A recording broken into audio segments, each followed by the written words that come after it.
Бүгін мен мақтаныш сезіммен, сағынышпен еске алып отырған ағайынды Оспан, Смайыл, Ысқақ аталарымыз тек қана Дүйсенбаевтар әулеті ғана емес, туған елдің айбыны мен айбарына айналған үлкен жүректі азаматтар болған.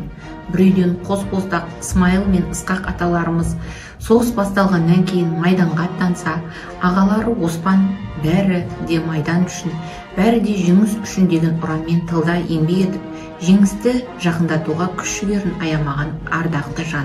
Бауырларының артында қалған, ұрпақтарын көздің қарашығындай сақтап, бейбітшілік өмірге жеткізген.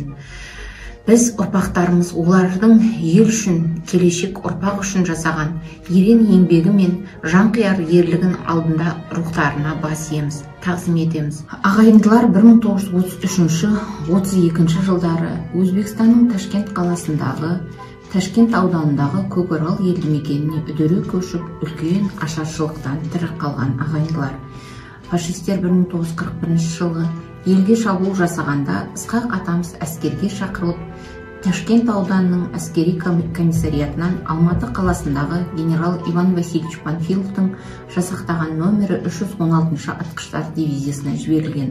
Ол дивизия даңқы Ұлы Отан соғысының тарихында алтын әріппен жазылған. Баршаңызға да әйгілі. Совет армиясының да атамыз осындай даңқты дивизияның құрамында соғысқандығы біз үшін әрине үлкен мақтаныш.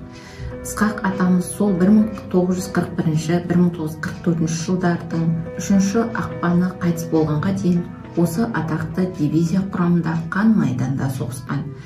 Өмірінің соңында номер 8-ші гвардияның атқыштар дивизиясының номері 1077-ші полк құрамында Великие Луки, Новосокольничий ауданы жерінде Ленинградтың қоршауын бұзуға бағытталған жойқын соғыста мерт болған. Атамыздың қайтыс болған жері Монаково селосы Волчино қаласының жанындағы Новосокольничий ауданында, ал қазіргі таңда жерленген жері Ленинград маңындағы бауырластар зираты. Қаза болған жерленген жерлерін осы әлеуметтік желі арқылы 70 жыл өткеннен кейін Смайыл атамыздың баласы Мұхит көкеміздің еңбегінің арқасында белгілі болған.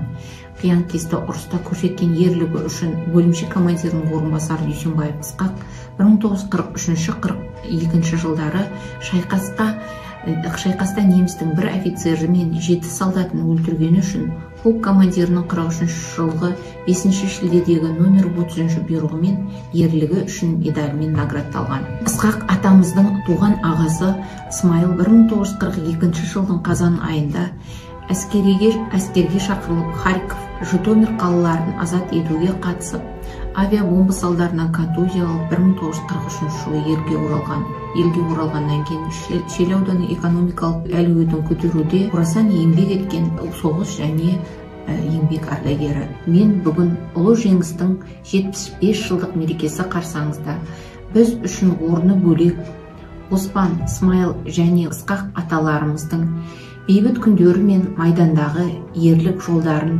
кейінгі ұрпаққа үлгі болсын деп жолдап отырмын. Ендігі кезде соғыс болмасын. Анасынан баласы, баласынан анасы, бауырынан аға інісі, апа қарындасы, әкелерін баласы жоқтамасын. Ешкім де ұмытылмайды, ештеңе де ұмыт қалмайды.